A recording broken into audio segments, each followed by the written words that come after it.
Open AI గొప్పగా ప్రచారం చేసుకుని సూపర్ ఫిట్‌గా ఉన్నామంటే అది కాస్త పెద్ద డొల్ల అన్నటువంటిది ఒక పరిశోధన ఇండిపెండెంట్ జర్నలిస్ట్ ఎట్ జెట్రాన్ ఓపెన్ ఏఐకి సంబంధించి కీలకమైన వివరాలు బయటపెట్టాడు. కంపెనీ ఆడిటెడ్ ఫైనాన్షియల్ డాక్యుమెంట్స్‌ని చూసి వాటిని బయటపెట్టాడు. ఫైనాన్షియల్ టైమ్స్ కూడా ఈ సమాచారం స్వతంత్రంగా వెరిఫై చేసింది. ఈ లీక్ ప్రకారం ఓపెన్ ఏఐ 2025 సంవత్సరంలో భారీ నష్టాల్లో ఉంది. రెవెన్యూ పెరిగిన ఖర్చులు దానికంటే చాలా ఎక్కువగా పెరిగినాయి. వివరాలు ఓపెన్ ఏఐ ఐపీఓకి పబ్లిక్ లిస్టింగ్‌కి ముందు వచ్చినాయి.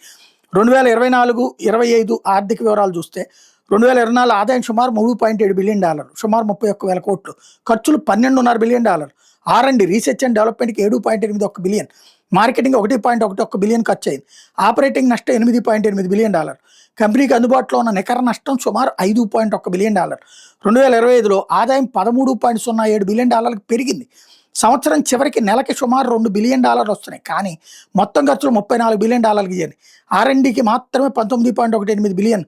దీంట్లో మైక్రోసాఫ్ట్కి $10.59 బిలియన్ చెల్లించారు. Marketing 5.73 billion, cost of revenue 7.5 billion, operating నష్టం 20.92 బిలియన్.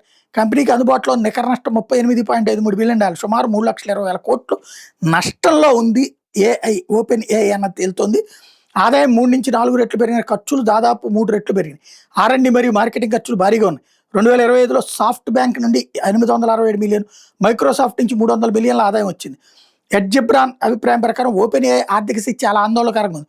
$38.5 బిలియన్ నష్టం అసాధారణం. నష్టాలు సంవత్సరానికి భారీగా పెరుగుతున్నాయి. సంస్థ స్థిరత్వం లేదా లాభదాయకత్వం వైపు ఎటు వెళ్తుందో తెలియదు అన్నటువంటిది మెన్షన్ చేసుకొచ్చారు.